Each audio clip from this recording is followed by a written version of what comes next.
क्या दोस्तों आपके भी नोट और सिक्के नहीं बिक रहे? आप भी बेचना चाहते हो अपने पुराने नोट और सिक्के? बायरों से कांटेक्ट कर रहे हो पर रियल बायर नहीं मिल रहा है। सभी बायर रजिस्ट्रेशन फीस की डिमांड कर रहे हैं। सभी बायर ओटीपी वगैरह की डिमांड कर रहे हैं। और जितने भी बायर हमें मिल रहे हैं वो सिक्के पार्सल कराने के लिए बोलते हैं। जो ओटीपी और रजिस्ट्रेशन फीस नहीं करते हैं वो सिक्के पार्सल के लिए बोलते हैं। और आपको बोलते हैं कि आप सिक्के पार्सल कर दो, हम उसके बाद ही आपको सिक्कों की रेट बताएंगे और उसकी वैल्यू भी आपको फिर दस देंगे। मतलब उसके बाद ही हम आपको बता दें। तो आप भी सच में अपने जो पुरानी करेंसी है, पुराने कुछ यूनिक नोट है, रेयर नोट है, उनको बेचना चाहते हो, बेचने में इंटरेस्ट रखते हो, या फिर कोइन कलेक्शन स्टार्ट करना चाहते हो, तो आप किस प्रकार करोगे? ये सारे सवाल हैं जो एक आम व्यक्ति के सामने आते हैं, जो भी व्यक्ति नोटों सिक्के बेचना चाहते हैं। तो सबसे पहले ये हमें मोटा क्वेश्चन रहता है, सबसे बड़ा क्वेश्चन रहता है कि सिक्के कहाँ पर बेच सकते हैं। दोस्तों आपको अभी अर्जेंट में सिक्के बेचने हैं तो एग्जीबिशंस में जाइए। चाहे दिल्ली एग्जीबिशंस लगे, चाहे मुंबई लगे, चाहे महाराष्ट्र लगे, चाहे हैदराबाद लगे, चाहे कर्नाटक लगे, चाहे राजस्थान में लगे, चाहे राजस्थान के कोटा वगैरह इन आदि जिलों में आदि जगहों पे हर बार एग्जीबिशंस लगती है। महीने के अंदर एक दो एग्जीबिशंस लगती रहती है। अगर आपको जल्दबाजी में ये नोट और सिक्के बेचने हैं तो उनको बेचिए। अब रही बात रजिस्ट्रेशन फीस वाली, क्या रजिस्ट्रेशन फीस वाले बायर हमारे नोट और सिक्के खरीदते हैं? तो एक ही जवाब है, 100% वो नहीं खरीदते।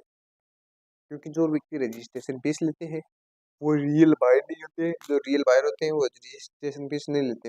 इन दोनों के बीच में विपरीत संबंध है।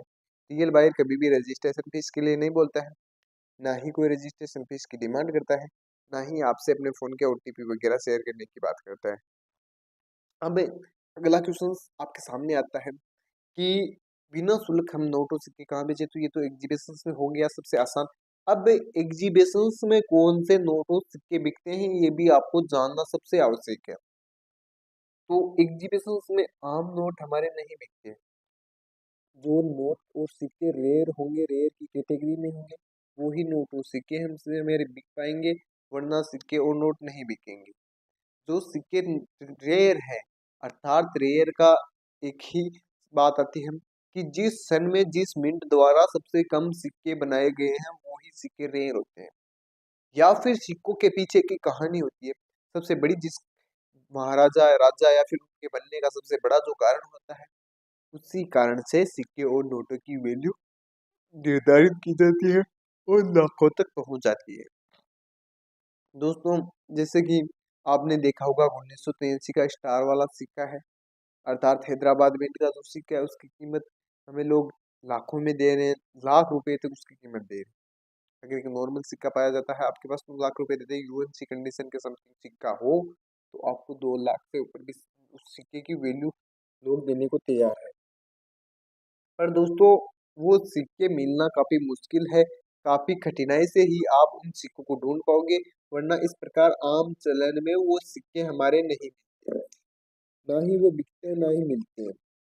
अगर दोस्तों आपके पास आम चलन के सिक्के हैं और आप बेचना चाहते हो तो आप कहाँ पे बेचोगे? तो इसका भी एक जवाब है, रेयर सिक्कों की पहचान आपको करनी होगी।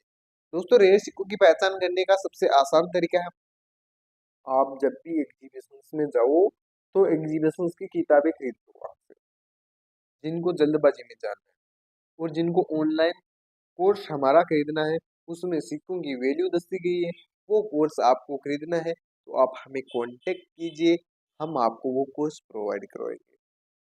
उसमें रिपब्लिक इंडिया के जितने भी कॉइन्स है उन सारे कॉइन्स की वैल्यू दसी गई है। सारे कॉइन्स की उसमें वैल्यू दी गई है कि कॉइन किस सन का होना चाहिए, किस मिंट का होना चाहिए, किस मेटल का बना होना चाहिए, कितने ग्राम का सिक्का होना चाहिए, और सिक्का किस प्रकार का दिखाई देता है, सिक्के की लंबाई क्या है, सिक्के की मोटाई क्या है, आदि 7-8 पॉइंट जो सिक्के के अंदर होते हैं, सिक्के को रेयर बनाते हैं, वो सारे पॉइंट उसमें अलग अलग छाट के लिखे गए हैं। एक एक सिक्के की उसमें पॉइंट लिखे गए हैं, साथ ही एक एक सिक्के की वैल्यू उसमें लिखी गई है। अब दोस्तों इसी प्रकार आप भी वैल्यू जान सकते हो उस कोर्स के अंदर। जैसे कि किताबों में जानना आसान रहता है, उसी प्रकार नोट और सिक्के खरीदने चाहते हो तो हमारी किताब में भी आसान भाषा में समझाया गया है आपको कि आप इस प्रकार अपने नोटों से के बेच सकते हो। इस प्रकार अपनी नोट कलेक्शन आपने जो किया है उनमें से ये सिक्कों की पहचान आप कर सकते हो। दोस्तों आप अगर कलेक्शन करते हो, आप एक कलेक्टर हो, दोस्तों कलेक्टर चाहे छोटा हो चाहे बड़ा हो, आपको सबसे पहले कुछ बेसिक चीजें ध्यान में रखनी होती है। जैसे कि सिक्के कौन से रेयर होते हैं, रेयर क्यों होते हैं। दोस्तों सवाल काफी छोटा है, रेयर सिक्के क्यों होते हैं, पर इसके पीछे की जो कहानी आप देखोगे वो बहुत बड़ी है। हर सिक्के के पीछे एक कहानी छुपी हुई है दोस्तों। कोई सा भी सिक्का बनाया गया है तो उसके पीछे की एक कहानी है, उस कहानी को आप पढ़ोगे तभी आपको समझ आएगा कि सिक्के रेयर क्यों होते हैं। जैसे कि सुभाष चंद्र बोस वाला सिक्का क्यों बनाया गया, क्योंकि सुभाष चंद्र बोस के 100वें जन्म अवसर पर वो सिक्का बनाया गया था। तो सुभाष चंद्र बोस की जो कहानी है वो उसमें छुपी हुई है। डॉक्टर राजेंद्र प्रसाद वाला कॉइन देख लो, इंदिरा गांधी वाला देख लो, वो जितने भी कॉइन्स है वो सारे आप देख सकते हो, उनमें पीछे कोई ना कोई कहानी छुपी हुई है, बड़ी कहानी होती है उन सिक्कों के पीछे। तो उस कहानी की बदौलत ही सिक्के और नोट बिकते हैं, सिक्के और नोट रेयर होते हैं। तो जितनी मोटी जिस सिक्के की कहानी होगी उतनी ज्यादा वैल्यू। अब दोस्तों वैल्यू अलग अलग प्रकार से आपको मिल सकती है। वैल्यू कम भी हो सकती है, ज्यादा भी हो सकती है। वैल्यू में अगर आपका सिक्का घसा हुआ है तो आपको कम वैल्यू मिलेगी, अगर सिक्का यूएन सी कंडीशन का है तो आपको अधिक वैल्यू मिलेगी। अब साथ ही कलेक्टर्स पे भी डिपेंड करता है कि कलेक्टर्स अगर हमारे कॉइन्स खरीद रहे हैं तो कलेक्टर्स को ज्यादा आवश्यकता है, ज्यादा उसके मन को भा गया आपका सिक्का, तो वो आपको अच्छी खासी कीमत देगा। अगर उसके पास कलेक्शन अवेलेबल है तो अगर आप उसे बेचना चाहो तो बेच दो, नहीं उसे कोई फर्क नहीं पड़ता, वो उसमें खरीदने में इच्छुक नहीं रखते। अगर आप नॉर्मल रेट में आप बेच रहे हो तो वो खरीद लेगा। तो उस कारण से ही आपके सिक्के की वैल्यू बढ़ सकती है। कलेक्टर को अगर आवश्यकता होगी, आपका सिक्का यूनिक होगा, सबसे अलग होगा, सबसे महंगा होगा, तो उसे थोड़ी और कीमत में भी अपने कलेक्शन में लेगा। किसी भी प्रकार से कलेक्शन करो वो अपने ही कलेक्शन में लेगा। अब दोस्तों वीडियो अगर आपको अच्छा लगे तो वीडियो को लाइक कर देना, चैनल को सब्सक्राइब कर देना, और मुझे दीजिए इजाजत, मैं मिलूंगा किसी नेक्स्ट वीडियो में, तब तक के लिए धन्यवाद।